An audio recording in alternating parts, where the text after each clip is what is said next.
ಸ್ವಾಭಾವಿಕ ಸಂಖ್ಯೆಗಳು ಎಂದರೆ ಎಣಿಕೆಯ ಸಂಖ್ಯೆಗಳನ್ನು ಸ್ವಾಭಾವಿಕ ಸಂಖ್ಯೆಗಳು ಎನ್ನುವರು. ಉದಾಹರಣೆ 1 2 3 4 5 6 7 8 9 10. ಸ್ವಾಭಾವಿಕ ಸಂಖ್ಯೆಗಳನ್ನು n ಅಕ್ಷರದಿಂದ ಸೂಚಿಸುತ್ತೇವೆ. ಇದನ್ನು ನ್ಯಾಚುರಲ್ ನಂಬರ್ಸ್ ಎಂದು ಕರೆಯುತ್ತೇವೆ. ಪೂರ್ಣ ಸಂಖ್ಯೆ ಸೊನ್ನೆಯನ್ನು ಒಳಗೊಂಡ ಸ್ವಾಭಾವಿಕ ಸಂಖ್ಯೆಗಳನ್ನು ಪೂರ್ಣ ಸಂಖ್ಯೆ ಎನ್ನುವರು. ಉದಾಹರಣೆ 0 1 2 3 4 5 6.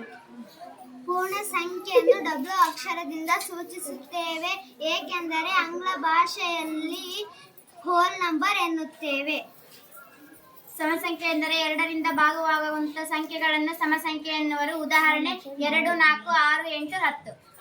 ಬೆಸ ಸಂಖ್ಯೆಗಳು ಎಂದರೆ ಎರಡರಿಂದ ಭಾಗಿಸಿದಾಗ ಶೇಷ ಒಂದು ಉಳಿಯುವ ಸಂಖ್ಯೆಯನ್ನು ಬೆಸ ಸಂಖ್ಯೆ ಎನ್ನುವರು. ಉದಾಹರಣೆ 1 3 5 7 9 11 13 15 17 18 19. ವರ್ಗ ಸಂಖ್ಯೆ ಎಂದರೆ ಒಂದು ಸಂಖ್ಯೆಯನ್ನು ಎರಡು ಬಾರಿ ಗುಣಿಸಿದಾಗ ಬರುವ ಸಂಖ್ಯೆಯನ್ನು ವರ್ಗ ಸಂಖ್ಯೆ ಎನ್ನುವರು.